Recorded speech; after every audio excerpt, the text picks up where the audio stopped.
పౌలు భక్తుడు అందుకని అంటాడు, దైవావేశం వల్ల కలిగిన ప్రతి లేఖనము మనకు ప్రయోజనకరమైంది అన్నాడు.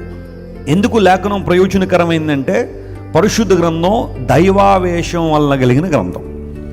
ఆవేశము అంటే అది ఒక రాంగ్ మీనింగ్ కాదు. ఇన్స్పిరేషన్ అనే మాట అక్కడ మనం చూస్తాం. పరిశుద్ధాత్మ ప్రేరేపణతో ప్రజలు పలికారు. బైబిల్ మనుషులు రాసిన గ్రంథం కాదు. మనుషులకు ఏది తోస్తే అది రాసేసిన పుస్తకం కాదు. ఒక సముద్రపు ఒడ్డును కూర్చుని ఉయ్యాల ఊగుతూ నోట్లో కిళ్ళి వేసుకుని రాసిన పుస్తకం కాదు బైబిల్. బైబిల్ గ్రంథం అనేది దైవ గ్రంథం, పరిశుద్ధాత్మ ప్రేరేపణ ద్వారా రాయబడిన గ్రంథం ఇది. అందును బట్టి ప్రతి మాట కూడా మన ప్రయోజనకరమే.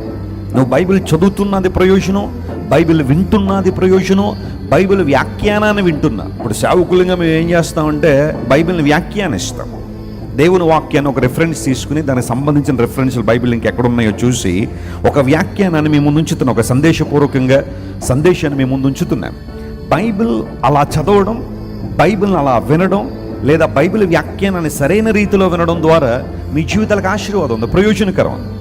దేవుని మందిరంలో కూర్చున్నప్పుడు నీ సమయాన్ని నువ్వు వేస్ట్ చేయట్లేదు. చాలామంది తెలియక అనుకుంటారు క్రైస్తవులు ప్రతి ఆదివారం వెళ్ళిపోతారండి. ఒక ఆయన నిలబడతాడు అక్కడ, అందరూ అక్కడ కూర్చునండి, 100 మంది 1000 మంది కూర్చుని ఏవో వింటూ ఉంటారు. ఏంటండి ప్రయోజనం అంటే అది అనుభవించిన వాడికి మాత్రమే తెలుసు. హల్లెలూయా.